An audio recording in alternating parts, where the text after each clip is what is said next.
I'm on. Oh, it's live? It is now. Okay. Hey, this is Hayley, one half of Hayley and Liz, the Expressive Stitch Collective. And today we're doing videos on transferring patterns to fabric. And I thought I'd show two different types of transferring that I use in rug hooking specifically. So that would be transferring patterns on foundation material. I tend to use monk's cloth or linen. And I use one way more often than others, and we're going to try another way today. So just to give you a little reminder of rug hooking, this is a rug that I've made. It's various yarns and different kinds of fibers that are pulled through a linen foundation, loop after loop. That's why we call ourselves Loop by Loop Studio. And I turned this particular pattern into a kit, so then I needed to find a way to draw that pattern over and over again as close to the original as possible, because that's what I sell to my clients. So I'm gonna put that there. What I decided to do, what I use a lot in making patterns, is I tend to use stencils. So I turned that design into a stencil kind of like this. And with this particular stencil, you can see certain parts are cut out. It's almost like a, I don't know, like a stamp that I can put down, and then I can draw little anchor points for myself and then hand draw some other spots to fill in the rest, like whatever's not cut out here. This is not that ideal, this particular stencil, but the stencils that I tend to use are sort of like objects on background. So a lot of my rugs tend to feature like a subject matter on a background. And that's when stencils really come in handy. So this is one here. It's a very popular pattern. I've been making this for years, called Deep Sea Mermaid. And this particular pattern, it's just the mermaid is a stencil that I draw on the background. So let me find that stencil. I should have found it before. Here's my book of stencils. You might find this interesting. I have all my different stencils in here for most of my rug hooking patterns that I draw. I just organize them from small to big. And I know that Deep Sea Mermaid's in here somewhere in the middle. So let me find that. Here it is. This is my stencil all folded up. You can see it's very well loved. I don't know if you can even see that holding it up, because it is a clear kind of mylar piece that I put down on my foundation, and I trace around it, and then I hand draw a lot of these other elements, such as like the shells and everything like that. And I've drawn this pattern so many times that I feel like I could do it in my sleep at this point. But the stencil is definitely very helpful for getting the body where I want it, and this pretty much the same every time. And then all the little details I hand draw in. Now I'm somebody that really likes to draw, so it's not a problem for me to kind of fill that in. I have other stencils in here that maybe will have multiple parts, like this one for, you know, I have a bee and a dragonfly here, so I can arrange them on the foundation after I draw sort of my rectangle or my square or circle or whatever it is. So that is the way that I most often draw my patterns over and over and over again. Now you can probably see why it's not ideal for a pattern like this, because everything is it's spaced in a certain way across the whole rug. So what I went and did is I got some of this transfer paper called Red Dot, and with this kind of paper I should be able to trace my pattern onto this paper and then trace the drawing onto my foundation material and use that over and over and over again, so I don't have to kind of use this, you know, not great drawing. And this is hard to store. I don't really have a place where I can put this. This Red Dot, it's much more flexible, so I can kind of roll it up and stash it somewhere, instead of worrying about this ripping and bending. You can see right now it's kind of bent, and it's sort of annoying to draw over and over again. I should also mention that a lot of times when I'm designing patterns, I'll draw first on this heavy weight paper. This is a drawing paper called Stonehenge paper. It just happens to be really, really thick.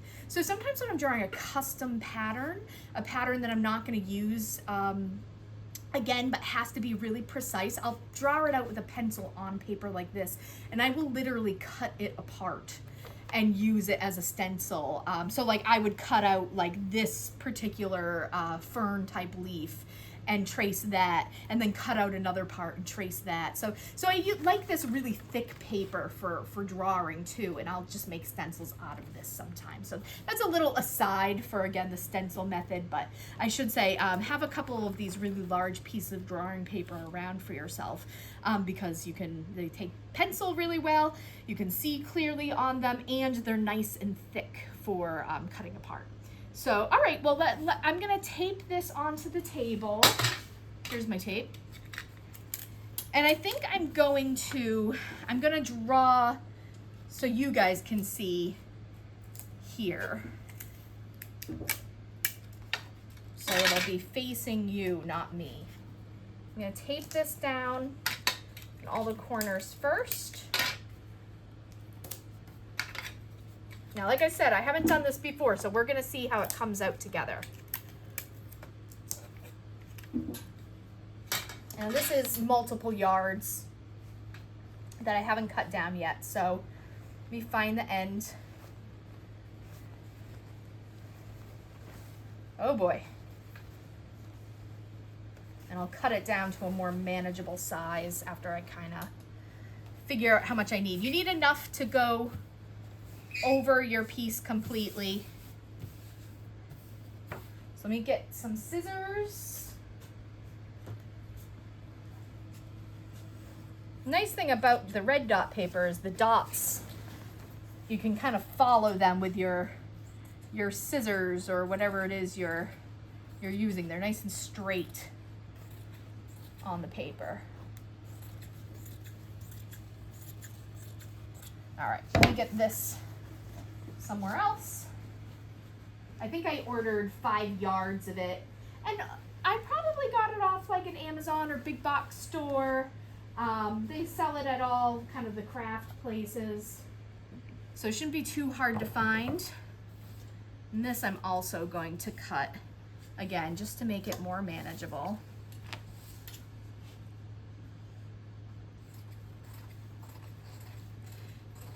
And it was not super expensive either.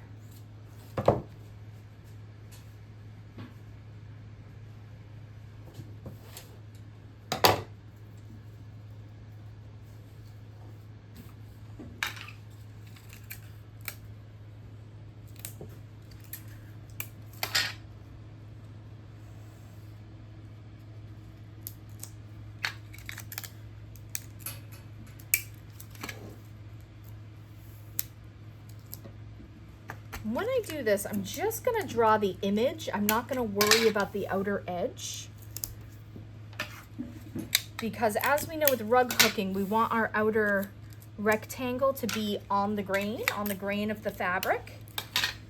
And when you're lining up papers on foundation, to me, it's a lot easier to draw the rectangle outside of drawing the image. So I always draw the rectangle first, and then I'll draw my image inside of it. So I'll take this red dot paper and I'll line it up where it needs to be instead of the other way around. So let me grab my Sharpies, which I did have.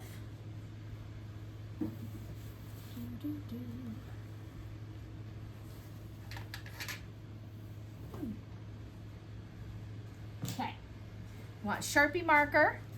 I usually, when I'm doing something like this, I'll start with a nice fresh Sharpie marker. So one that's not been worn down from drawing over and over again. And now we're just gonna, I like to kind of press it down so I can see my image through my paper. And I'll just start tracing. And Liz, feel free to put it in like a speed mode if you want. This might take me. Yeah.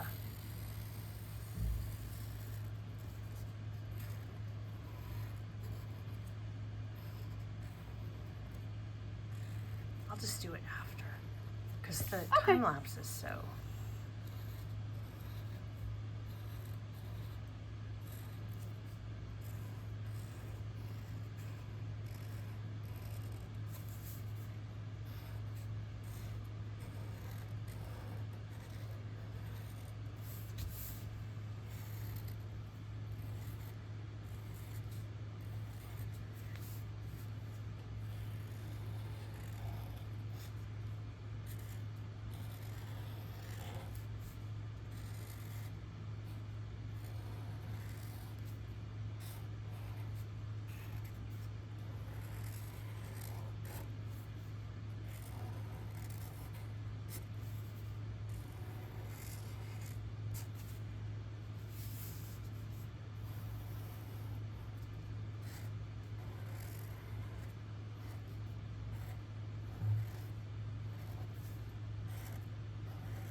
Oops.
Am I forgetting anything?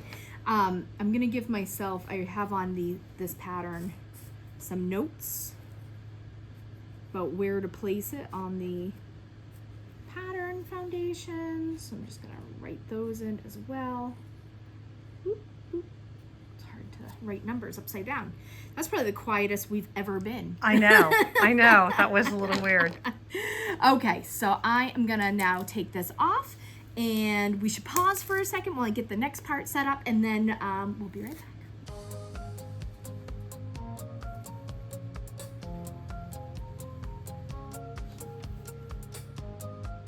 If you're wondering why I'm drawing like this, it's because I'm using my ruler just to follow the grain of the fabric. I'm also measuring, so I know I got 24 inches. This is a 13 by 33 inch pattern. So I'm just using my ruler to line up with, I call it the line of dots, but what it is, it's the line of holes on underneath one of the threads. And there's my 33 inches. This is gonna be my 13. And again, just following, I'm adjusting the ruler just to be lined up with, again, the dots or the holes. That way I know I'm straight on the grain.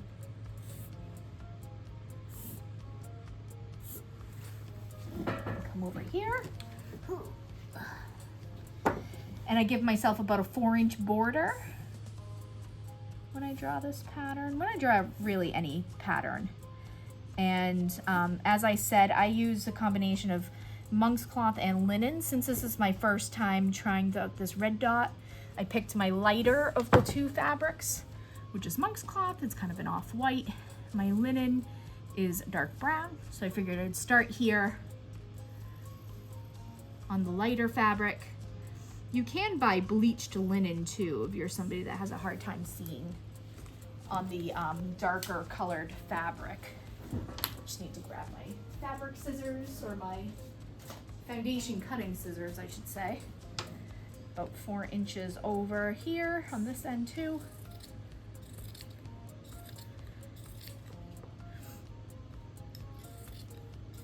Of course, I try to cut straight on the grain too.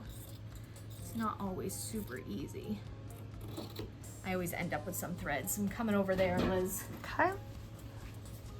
I've been intruding in your space.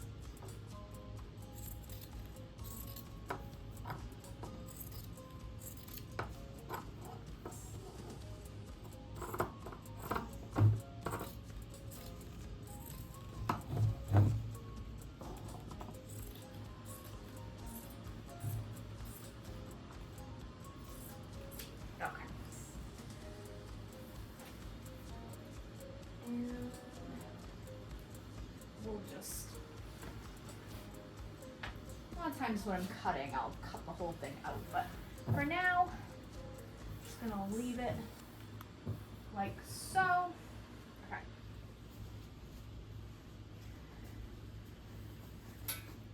And now I'm gonna draw towards me because it's easier for me to see. I prefer not to mess this up.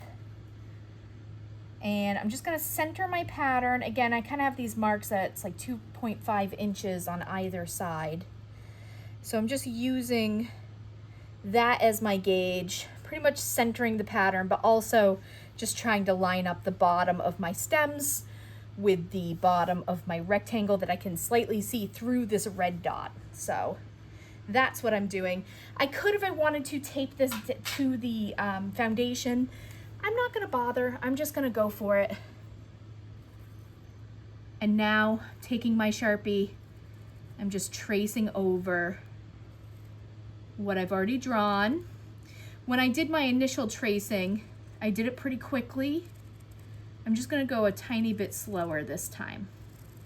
The nice thing is that if I find anywhere that like looks a little off to me or a little messed up, I can choose not to trace it.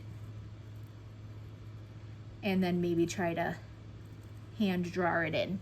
Which prior to having this red dot, I was pretty much just hand drawing everything in, so I'm not too worried about it. But luckily for me, this is a very organic pattern, meaning it's leaves and stems, they don't have to look perfect. So the one thing I am trying to do is just keep track of everything that I've already traced without moving. Okay, so I did this whole thing. But ideally you wouldn't want to lift this up over and over again because you don't want it to move so much. This leaf is a little off to me, so I just fixed it. Okay. I think I already did that. It doesn't hurt to do it again.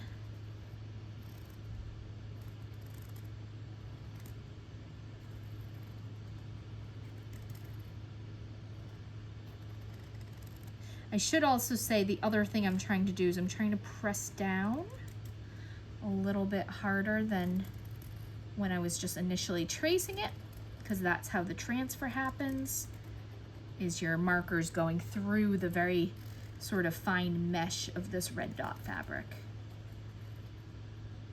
So that can be a little tricky too. You can see the paper just wants to slightly move on me because I'm giving it a good press. So that's why I'm using my right hand to sort of hold it down too. which again, you could do with tape. But like I said, I feel confident that if something messes up, I can fix it. It's not the end of the world. Okay, I think I'm here now.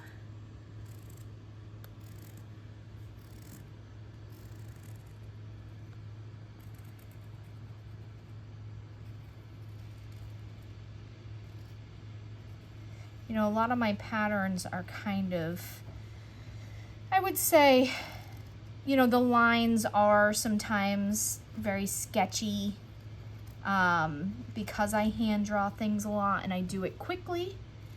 I think that it's okay to have lines that are just a guide sometimes, especially in primitive rug hooking.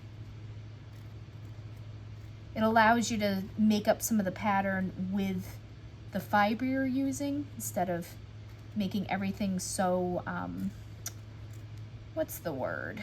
Nailed down, I guess? So sometimes the fewer lines you have, the better. All right, now I'm to this, probably the most complicated leaf.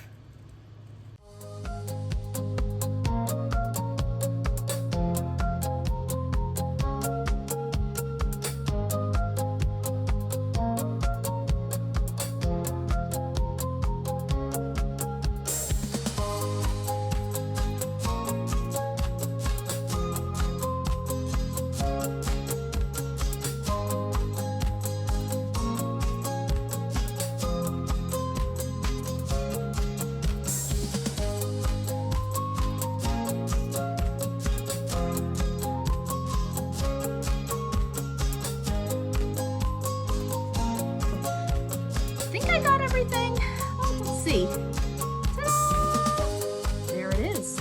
Now, you may have noticed it's very light on here, meaning I now have to go in and trace over this.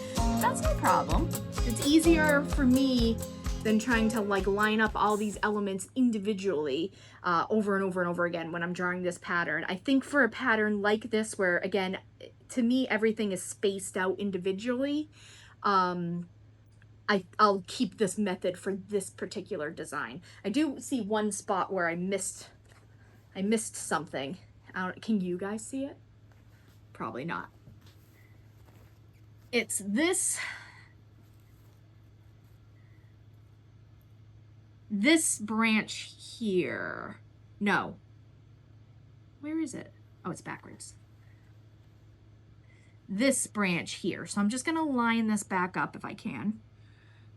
I think that's pretty good. Again, I can see my pattern underneath, and I'm just going to give myself this here, and then wherever it meets here, I'm just going to draw that freehand, something like that. So yeah, so that's red dot transferring. Again, I'll probably continue using my stencils quite a bit. I'm gonna draw over this so we can see it, and then I can show you how I finish my patterns.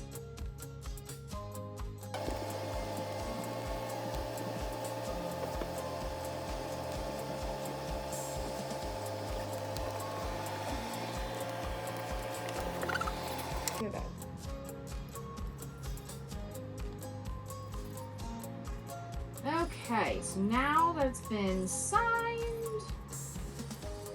and all the finishing touches have been added. So as you probably saw me start doing, I just traced over it with that same Sharpie. You can see it's pretty readable now. You can see the image, so you can hook the image. I'm just going to cut it out of my bigger piece of monk's cloth, and oh yes, turning the fan off because it's noisy. So here it is. I'm going to bring it over to where I'm finishing the edges over here. So if somebody has a really professional rug hooking studio, they probably have a serger where they can serge the edges of their pattern. I don't have a serger. I hardly have a sewing machine. So I use a different product to finish the edges called Heat and Bond. Heat and Bond. Of course, I don't have any of the packaging, but it comes in multiple forms. It's basically like an iron-on interfacing. A lot of people who sew probably know what it is. It has a shiny side and a matte side. This is a roll of it. It also comes in ribbon, so you don't have to cut it down. I cut my Heat and Bond into these ribbons, and then I iron them around the edge, and that's going to keep the edge from unraveling. All of these like grid type woven fabrics, loosely woven fabrics, they love to just kind of fall apart on you from the edge. So that's why we do this. But again, you could serge it. You could even use masking tape and put it around the edge if you don't have either of these things. This is the easiest way for me. So let me just get my iron tipped so it heats up again.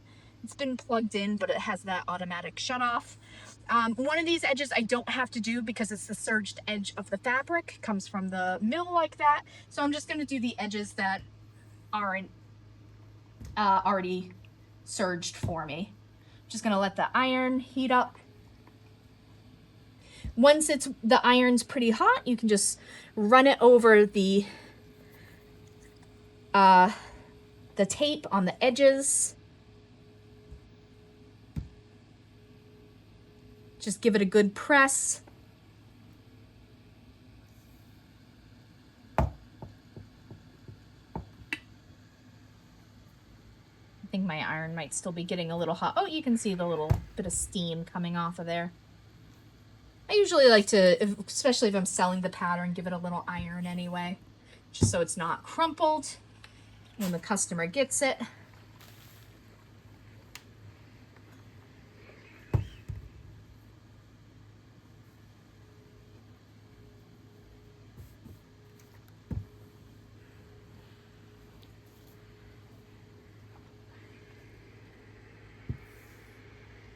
I just go all the way around. You can see I'm kind of just getting one end stuck and then moving my fingers along it so I don't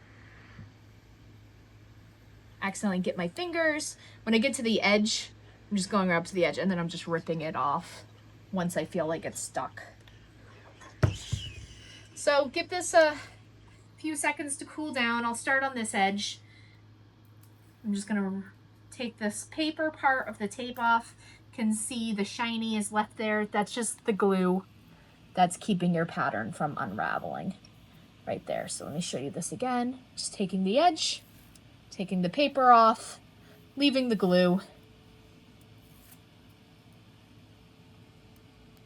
It's like a sticker. You just made your own sticker. But this isn't sticky or anything. It's just glue that's left there. So a little bit of like plasticky feeling stuff is left. All right. Ugh. It's sticking to me with the static. So yeah. So I think that's pretty much it. That's how I transferred, or 2 ways I transfer rug hooking patterns. Of course, there's a million other ways out there. There's using the window. There's using a light box. There's probably using other products I don't even know about.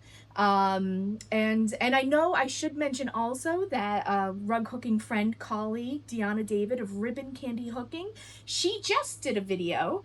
Today is September 16th, so around that area. She just did a video on printing out a PDF. So if you have like a PDF of a pattern or a drawing that you want to transfer, she did a whole video on how to do that and then use a window to trace that onto foundation fabric. So I didn't cover that today, but she did.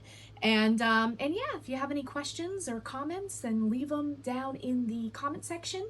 Reach out to us at Hayley and Liz Expressive Stitch on Instagram. And yeah, I don't know, unless Liz has anything to add, I think that's pretty much it. I think that's it. Good. All right. Yeah. Cool. Well, thanks, guys. Thanks for watching. Bye, guys.